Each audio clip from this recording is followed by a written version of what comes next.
नमस्कार, आप देख रहे हैं न्यूज फॉर नेशन और मैं हूं प्रियदर्शन। एक फिल्म का गाना है कि एक को मनाऊं तो दूसरा रूठ जाता है, और कुछ ऐसी ही स्थिति का सामना इन दिनों नीतीश कुमार कर रहे हैं, यानी कि बिहार के मुख्यमंत्री नीतीश कुमार।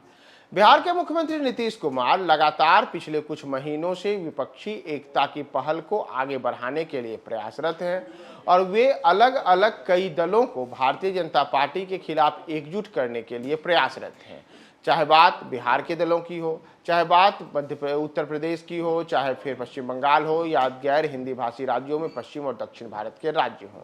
इन तमाम जगहों पर कई नेताओं से नीतीश ने मुलाकात की है। लेकिन इन सबके बीच एक बड़ा जो झटका हम कहें नीतीश कुमार की विपक्षी एकता की पहल को लगने की दिशा में दिख रहा है, वह महाराष्ट्र से है। दरअसल महाराष्ट्र में शरद पवार नाराज माने जा रहे हैं। वही शरद पवार जो एनसीपी के प्रमुख हैं, और वो ऐसे नेता हैं जो एक दौर में सोनिया गांधी को भी चुनौती दे चुके हैं। यानी कि पहले वे कांग्रेस में रहे थे, लेकिन कांग्रेस में जब सोनिया गांधी एक्टिव हुई और वर्ष 1998 के बाद सोनिया गांधी ने कांग्रेस की कमान अपने हाथों में संभाली, तो उसके बाद कांग्रेस छोड़ने वाले जो सबसे प्रमुख चेहरे रहे उसमें शरद यादव का नाम आता है। माना गया था उस समय कि शरद यादव ने इसीलिए पार्टी छोड़ी थी क्योंकि सोनिया गांधी को तब देश का प्रधानमंत्री बता करके कांग्रेस प्रोजेक्ट कर रही थी, और इससे शरद पवार नाराज हो गए थे। इसी वजह से उन्होंने अपनी अलग पार्टी बनाई और एनसीपी के नाम से महाराष्ट्र तथा देश के अलग अलग राज्यों में अपने संगठन को मजबूत किया। अब कुछ ऐसी ही स्थिति एक बार फिर से शरद पवार और नीतीश कुमार को लेकर दिख रही है। दरअसल नीतीश कुमार जिस विपक्षी एकता की पहल को आगे बढ़ा रहे हैं, उसमें यह बात बार बार सामने आ रही है कि देश में अगर वर्ष 2024 में गैर भाजपाई दलों को पूर्ण बहुमत आ जाता है तो प्रधानमंत्री पद का चेहरा कौन होगा। इसमें नाम नीतीश कुमार का भी आता है, नाम कई अन्य नेताओं के भी आते हैं, लेकिन इन सब नामों के बीच शरद पवार का नाम अभी तक कोई जोर शोर से नहीं उठता है। और माना जा रहा है कि नीतीश कुमार की इस विपक्षी एकता की पहल में शरद पवार इसीलिए खासे नाराज हैं क्योंकि उन्हें लगता है कि जो तवज्जो उन्हें इस एकता वाली पहल में मिलनी चाहिए थी, वह तवज्जो उन्हें नहीं मिल रही है, और इसी वजह से शरद पवार नीतीश कुमार के साथ जाने को तैयार नहीं है। यानी कि विपक्षी एकता की छतरी के नीचे आने को शरद तैयार नहीं है,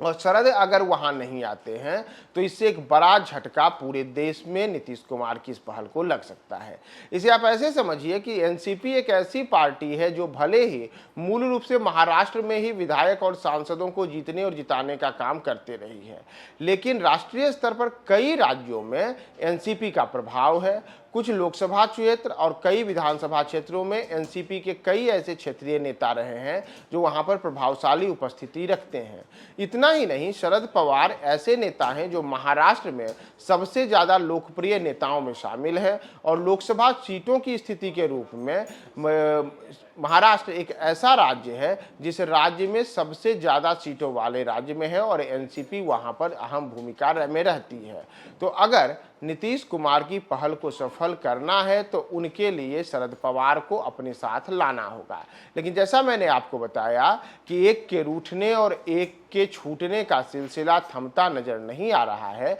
तो कुछ वैसी ही बातें इन दिनों शरद पवार को लेकर के भी आ रही है कि अगर नीतीश कुमार ज्यादा ताकतवर होते हैं, यानी कि विपक्षी एकता की पहल को वो सफल बना लेते हैं, तो उस स्थिति में संभव है कि आने वाले समय में नीतीश कुमार देश में प्रधानमंत्री पद के चेहरे के रूप में भी आगे बढ़ सकते हैं। और वैसी स्थिति में शरद पवार उन नेताओं के रूप में फिर से सामने आ सकते हैं जो न केवल नीतीश की इस पहल का विरोध करेंगे, बल्कि जैसे उन्होंने सोनिया गांधी के कांग्रेस में मजबूत होने और सोनिया को प्रधानमंत्री पद का चेहरा बताने के बाद कांग्रेस छोड़ करके अलग पार्टी में बनाने का निर्णय पर भी तुरंत आ गए थे, कुछ वैसी ही स्थिति एक बार फिर से वे नीतीश कुमार की पहल को भी झटका देकर कर सकते हैं। और नीतीश का ताकतवर होना शरद पवार को कतई जो कहते हैं कि पैच